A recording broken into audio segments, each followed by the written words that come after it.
أعوذ بالله من الشيطان الرجيم بسم الله الرحمن الرحيم رب زدني علما اللهم نبئني بحقيقة الأشياء إلهكم إله واحد لا إله إلا هو الرحمن الرحيم لا حول ولا قوة إلا بالله۔ السلام علیکم، میں حکیم محمد طارق جاوید آج خواتین کے جنسی عمل کی طرف راغب نہ ہونے کے بارے میں گفتگو لے کر حاضر خدمت ہوں۔ فطرت نے ہر جاندار میں اس کی جنس کے مطابق میلانات رکھے ہوتے ہیں، انہی کی وجہ سے ہر زندہ چیز مخالف جنس کی طرف متوجہ ہوتی ہے، لیکن اس کی وجہ کی طرف کوئی توجہ نہیں دیتا۔ دراصل نر میں بھی نر اور مادہ کے پورے نظامات موجود ہوتے ہیں۔ نر کے اعضاء اپنے افعال پورے زور و شور سے ادا کر رہے ہوتے ہیں، جبکہ نر میں مادہ کے اعضاء دبے رہنے کی وجہ سے اپنی کارکردگی کو بہت نچلی سطح پر انجام دے رہے ہوتے ہیں۔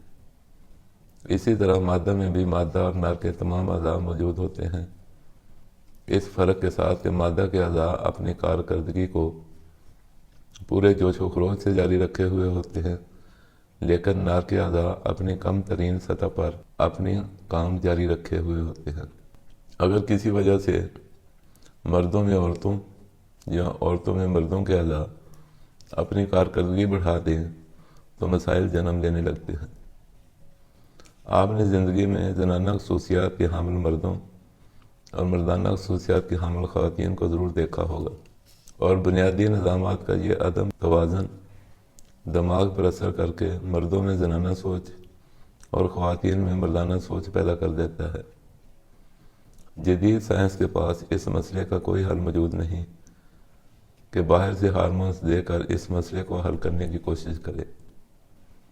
اس سے جو دیگر پیچیدگیاں پیدا ہوتی ہیں ان کو گنا نہیں جا سکتا، لیکن طب اس مسئلے کا شافی علاج تجویز کرتی ہے، اور یہ حل اس کے اسباب میں پوشیدہ ہے۔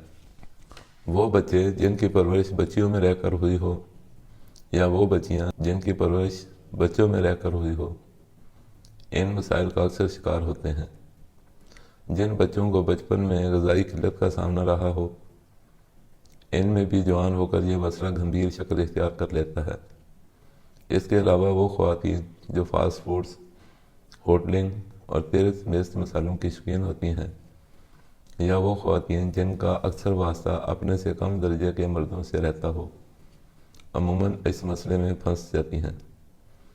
اور اس کے الٹ مردوں میں بھی جو اشخاص میٹھی الکلائن چیزیں کھانے کے شوقین ہوں، یا ان کا واسطہ اپنے سے کم تر درجے کی خواتین سے رہتا ہو، وہ بھی ان مسائل کا شکار ہو جاتے ہیں۔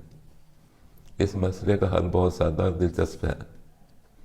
اگر مریض خواہ مرد ہے یا عورت، اس کا ماحول اور کھانے پینے کی عادات الٹ دی جائیں اور کھانے میں وٹامن اے، وٹامن سی اور وٹامن ای دینا شروع کر دیا جائے تو بغیر کسی اضافی دوائی یا علاج کے یہ مسئلہ جڑ سے ختم ہو جاتا ہے۔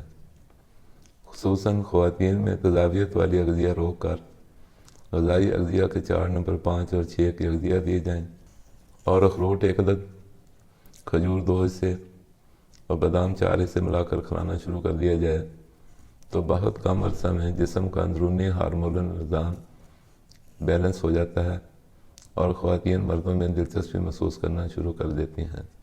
اللہ کی مخلوق کی پریشانیاں دور کرنے کے لیے ہمارے چینل کو سبسکرائب کریں اور دوسروں سے شیئر کرتے رہا کریں۔